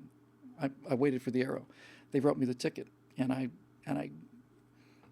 next day I went down there with a Polaroid camera, and I just said, here's the view from where the police car was. Here's the view from where I was. I can see that there's a turn signal here, but this guy can't see it. Do you see that, Your Honor? And I took like 6 pictures all the way down there, and finally got like three pictures in before you could see the right turn arrow. And I was so ready to just defend myself, and just, I was airtight. I had it totally locked up. In fact, I remember going back to that spot and saying, "You cannot see the arrow from here." Thank God. Maybe I wasn't, crazy. But the policeman didn't even show up, so I didn't have my chance to do my Mr. Smith Goes to Washington oration. 2.5 hours on a traffic ticket. And furthermore, Your Honor, I'd like, in conclusion, never happened. What a shame. So Eric says, Bill, is it just me, or has the cultural left given up on smearing "Baby, It's Cold Outside," or am I just speaking too soon this early in the season? I don't know if they've given up on smearing it, Eric, but I will tell you one thing, and I've had this conversation with a number of people, and I feel more strongly about this every day. The left probably has not given up with smearing "Baby, It's Cold Outside," but the population has had enough of the left smearing it. The population's had enough of this. Everywhere I look, I see people just now. They're just like at the end of that's enough. I've had enough. Anybody who thinks that "Baby, It's Cold Outside" is designed by the patriarchy to keep women out of executive offices needs to have their head examined. And furthermore, people are just getting sick of it. I mean, this is the problem when you run on outrage. When you run out of natural outrage, you have to run on synthetic outrage. And when those supplies run low, you have to make outrage out of ever more scarce materials, and the quality of the outrage is just weaker and weaker and weaker. And so now they're going to be outraged about this. And now we're at a point where, when they were talking about like mercury poisoning, most people, virtually all people, oh, that's good, I'm on their side with this. And then they talk about some other things, and then the whole, well, certainly gay rights there, people, absolutely, yeah, okay. And then the transgender thing, kind of, but they've just saturated. It's saturated. They've had enough of it. I think now all I want them to do is to complain about all of this stuff, and I want them to get more and more lathered up about tinier and tinier things, because nobody makes the case for conservatism like progressives. Nobody. That's interesting. Ellen's theory of compensatory misery. I like the sound of that. I'm not going to read the whole thing now. I'm just going to get it there so it's up. Ellen.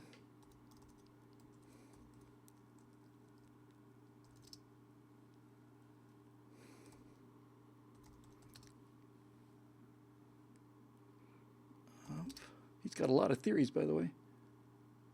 Ellen's theory of compensatory misery.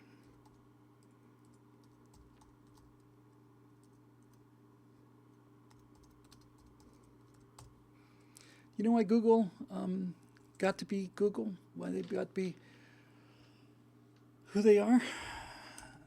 They got to be who they are because the guys who started Google figured out that I meant Ellen, even though I only spelled it with one L. That was the first people to really get fuzzy logic. First time a computer could say, because you always used to have to get it right. If you didn't get it exactly to the letter, then the computer doesn't know what to search for. They're stupid. And now it's, did you mean this? As a matter of fact, I did. I remember when that started, and I thought that's really cool. So anyway, I'll look at this. This is cool. As human society gradually evolves, the problem of basic survival sense of life. Yeah. Basically, it's this whole kind of people are built to worry and complain, and if you don't have real things to worry and complain, then you will worry and complain about other things. Yeah, it looks good. I'll read the rest of it, but it's clear, and they're mentally diseased, and I think most people are figuring that out now. Okay, we go back to debatedebato.com, and then we'll do two more here. I got to get Texican because I don't want guys. So many questions from A. There's our pal Wesley Bruce. Hey Wes, I just want to get Texican because I don't want to have. Was it Mike? Chris, I think. I don't know. I'm trying. Somebody tell me Chris Goodwin. I'm gonna guess that's it. Is that you, Chris? I'm going with Chris Goodwin. Here we go. Brace yourself, Chris. Here it comes. I'm going to give it to you full throttle here. Excuse me, I just want to.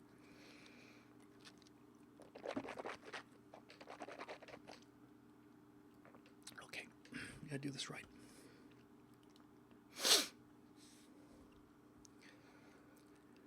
What is the second most free country in the world?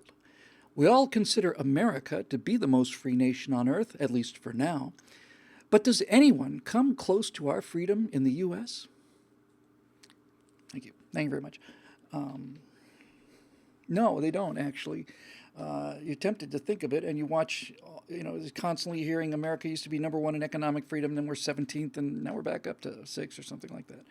And standards falling everywhere, and then you hear that this culture is happier, and the more people, all these things that used to be like so pro-American, like, oh, the happiest, richest nation, and we're not the richest nation, we're the poorest nation, and on and on and on and on you go. But nobody else has these freedoms, and I'll tell you what the clearest example of this is. The only people who could approach the U.S. for freedom would be Western Europeans, and possibly. As Eric Blake points out, Singapore. No, I don't think so. I think it'd have to be a Western European country to get even close to it in terms of day-to-day life. But time and time again, I see Western intellectuals from Great Britain or Germany or conservatives I didn't mean to say intellectuals. I beg your pardon, Pat. But they constantly saying, I can be arrested for saying this. I can go to jail for saying this. I can't say that I think Muslim immigration is bad for the country, because if I say that, I'll go to jail. And I thought, wow. I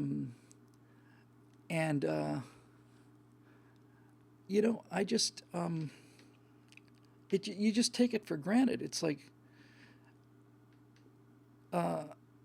yeah, and they'll come right out and tell you. They'll come right out and tell you. They'll say, the reason you can get away with that in America is because you have a First Amendment. It's the First Amendment. And even the progressives are well, I was going to say even the progressives are bound to respect that, but that's under attack too. Anyway, yeah, so nobody's close. I couldn't pick a second because everything else is just kind of equally unfree. It's the Bill of Rights. And the whole discussion about whether or not they should have listed the items in the Bill of Rights, and so on.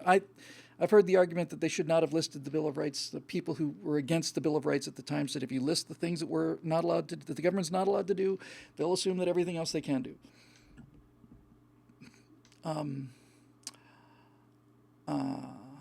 So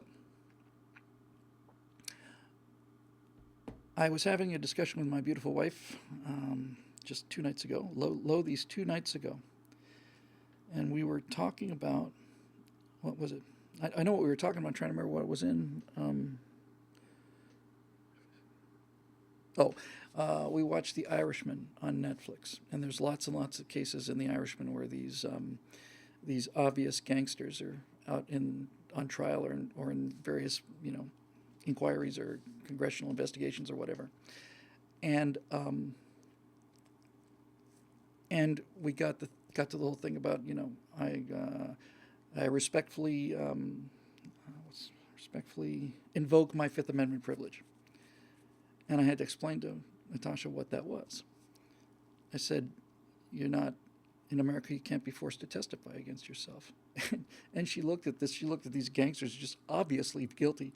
She started laughing. She said, that's for children. It's for children. Kind of knocked me off my balance there for a second. And then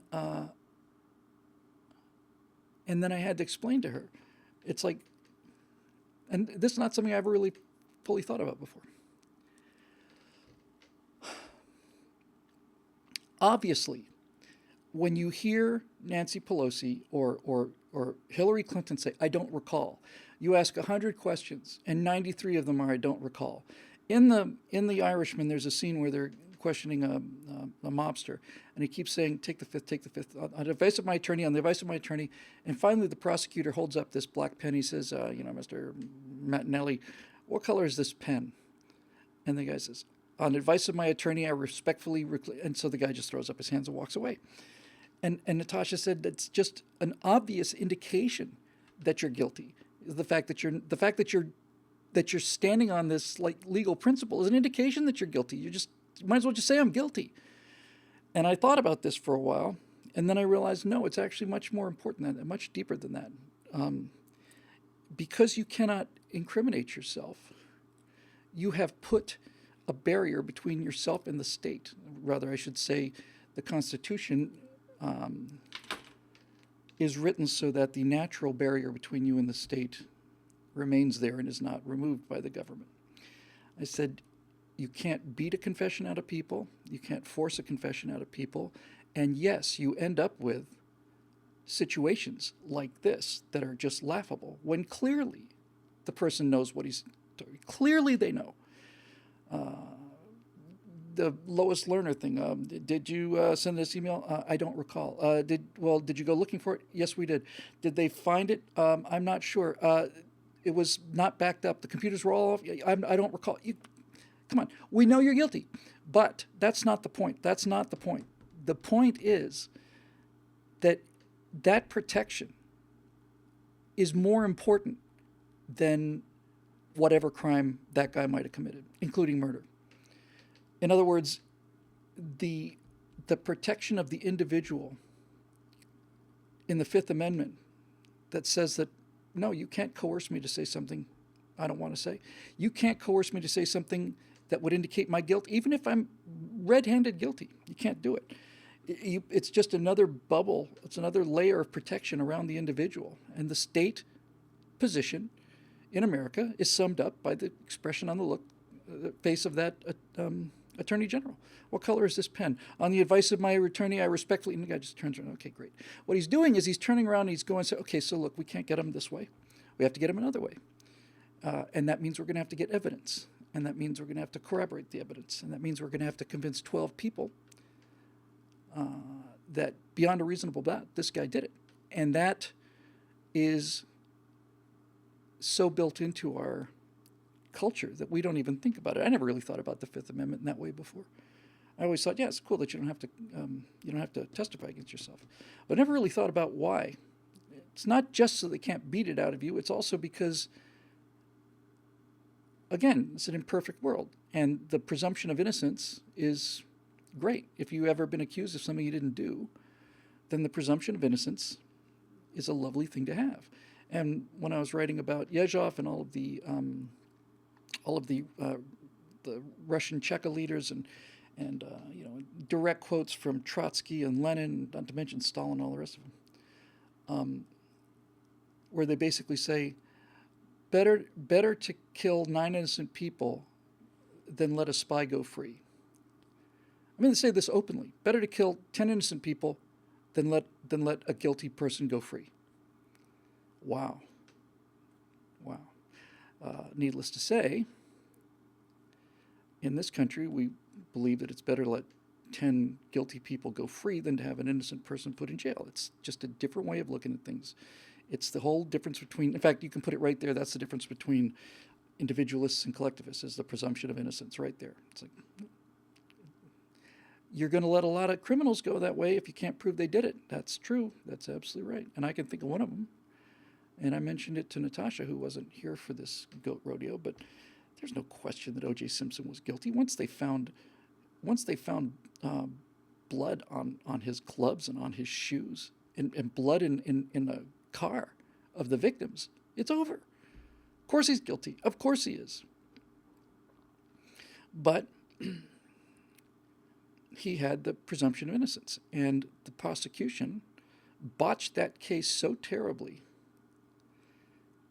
that he walked. And I remember thinking, this is a terrible, terrible injustice. And it was. It was a terrible injustice. And at the same time, I remember saying to myself, but this is the price. This is the price we pay. This is the cost of the presumption of innocence. Watching this murderer walk out of this room with a big smile on his face and go looking for the real killers on golf courses all around the country. And I remember clearly thinking, this is what it costs. It's not free. Nothing's free. You have to pay for everything, and that's how we pay for this. But that's a price I'd much rather pay. I'd much rather watch O.J. Simpson walk out of a courtroom smugly smiling than to hear that 10 innocent people were arrested and shot in order to catch a spy, and none of them were guilty. Or even if one of the 10 were guilty. That's repugnant. And it's just a different way of looking at things. It's so fundamental, it's almost impossible to imagine what kind of a person you'd have to be to look at it. Better to kill 10 innocent people than let a guilty one go away. But in any event, Dave Big Booty says even black people now admit that O.J. did it. Yes, they admit it now, and they knew it at the time. Now, for them, it was a different thing. It wasn't a question of O.J.'s guilt. That's not what was on trial there. White America saw the trial of this individual. Black America said, are we going to have to lose every single case ever? And just the fact that they got off, that he walked, was just so astonishing to many of them. And I cannot remember if that happened. It must have happened after the Rodney King thing. They're both in the mid-'90s. I'm almost positive it happened after Rodney King. I want to say it was probably around 97, 98, 90, somewhere in there for O.J. And then Rodney King was a little earlier. In any event, after Rodney King, the black community was thinking, oh, okay, so we have videotapes of these cops just beating this guy practically to death, not guilty. So that was certainly a big part of it, I think.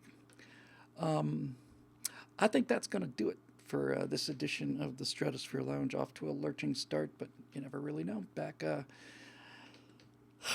in the saddle again, I suppose. I have a great deal of stuff to do. I'm recording episodes 7 and 8 tomorrow. Oh, by the way, I talked to these guys. I don't want to reveal too much of this, obviously, but I'd finished episode 8, and I realized, okay, 8 is finished. I have 10 episodes. I'm 80% through my available time, and I am in 1963.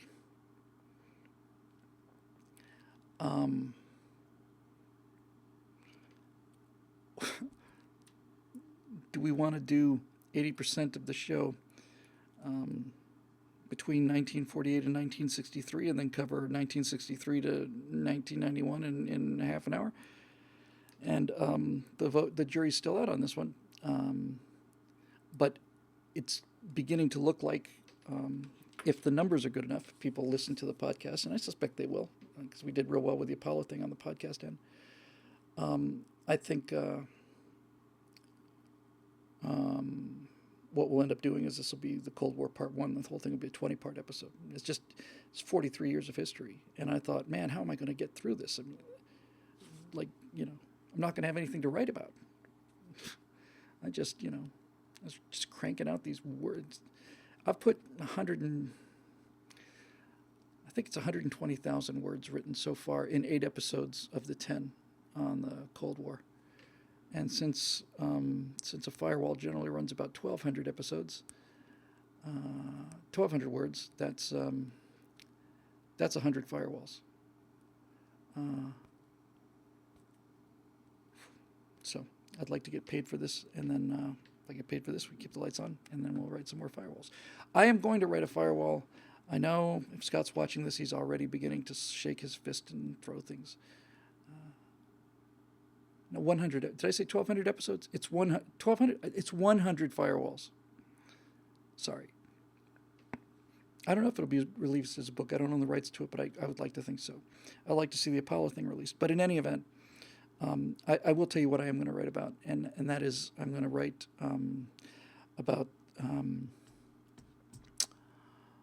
the catastrophe that's going to be the rise of Skywalker. And I think most of us already know what that movie's going to be like. I'm going to go on opening night, even though I don't want to give them any money, because I think most people are going to be boycotting it. I really do want to be there when the fans are there. I think a lot of people are going to be booing, and rightfully so. But what I'm going to write about is this. This was the last piece of the puzzle I hadn't really understood coming off The Last Jedi. I'll just give it to you real quick. So Last Jedi destroyed Luke Skywalker. Force Awakens basically took Han Solo and just threw him out the window, just killed him for no reason whatsoever. Boom. And by the way, I've mentioned this 100 times, but I never really quite got it so clearly. I've said many times that Rey could fly the Millennium Falcon better than Han Solo, and she could use the lightsaber better than Luke Skywalker. And I realized that's right. She does things that it took 2 white male heroes to do. She does it all. We're not going to get into that. But at the end of this movie, which looks to be like the biggest goat rodeo of all time, it's not going to be better than I suspect, Eric. It's going to be a flaming wreckage catastrophe. Flaming wreckage. The fact that the Emperor's back means it's doomed. I wasn't really killed when I fell into that bottomless pit of the Death Star, which exploded a few moments later. I wasn't really killed. Well, then nobody's really killed. So we're going to kill you in this episode? It doesn't mean anything. We're going to cut you in half, and they're going to dice you up into little pieces? It doesn't matter. If you're not dead when you fell down the pit of the Death Star, and the Death Star blew up, Death Star 2 in Return of the Jedi, if you didn't get killed then the death doesn't mean anything. It's ridiculous. Ridiculous. So anyway, I want to go so I can hear people booing. But I knew that they were destroying Luke, and I knew they were destroying Han. I knew they were destroying all of the stuff, and I knew they were putting a female in his place. But what I didn't realize was that at the end of this movie, spoiler alert, as if it's going to be a spoiler alert. I mean, if you haven't heard this, then it's not like people are going to care because this movie's just garbage. But I mean, this is widely discussed. The very last scene is somebody comes up to Ray and says, "What's your family name?" And she says, "My name is Ray, Ray Skywalker." Da-dun, da-da, dun, dun, dun, dun. And so the tradition continues. What's happened there is that they have not first they had to clear out Luke. They had to clear out Luke and Han. You had to get that mythology out of there. You had to make them a grumpy old guy who gets in an argument with his emo son and gets killed over nothing. Kind of a grumpy, cranky, lonely guy who met the love of his life, and they probably stayed married for a year or two before the inevitable divorce and all the rest of it. So that's number one. And then Luke Skywalker, who's the greatest optimist in the history of the galaxy, he becomes a cranky old man, murderer, attempted murderer, who doesn't give a damn about anything, and so on. So he's destroyed. And then the part I didn't realize is that when she says, "My name is Skywalker," I know where they're trying to go with this, and I know what people think they're trying to say. We're carrying on the tradition, you know. It's a new generation of Skywalkers, but that's not what it's about. She is Luke Skywalker. You understand? This is it. It's not like I'll see the movie first, but it's not like she's the follow-up to Luke Skywalker. She is Luke Skywalker. The person you and I thought was Luke Skywalker? No, that guy was a milk-drinking, bitter old man. No, the person who you remember blowing up the Death Star in a fighter plane was Rey. And the person you remember flying the Millennium Falcon through all of those incredible maneuvers was Rey Skywalker. I think your memory must be a little defective. That's what it's all about. It's absolutely, precisely 1984, communist China, communist Russia, rewriting of history. And they're going to take the hit now, but in 15 years, 10 years, 20 years, they're going to know that nobody's going to watch the first movie, and they're going to know that the whole Skywalker thing that your grandparents were talking about is obviously about this woman named Rey. And you know, this multicultural crew of people getting together and singing "Up with Everything," and it's just, it is the most compelling example of what they do. And the one nice thing about this whole thing is that Star Wars fans and video game fans, now millennials mostly, have had the incredibly great experience of being called racists because they complained about a structural element in the story. So now they know what it's like to be called racist when they're not racist. Now they know what it's like to be called misogynist when they're not. Now they know what it's like to have the race card played on them, and they don't like it much. But anyway, that's that. All right, so I'm going to get on out of here. Thanks again for our support from our members at BillWhittle.com. Make this whole thing possible. And we have started to become a little more aware of our Patreon viewers, which turns out we had a few, and we didn't even know that we're there. It's like a lost colony. And I felt very bad about that. If you happen to be one of those people, we're doing Patreon-only content of about 6-7 minutes a week, something like that.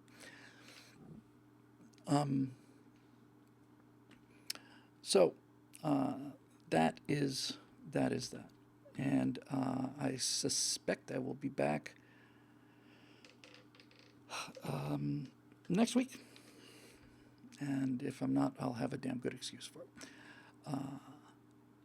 All right, that'll do it. Thanks very much for joining us. Thanks again for the members of making this possible, and we'll see you next time right here on the Stratosphere Lounge.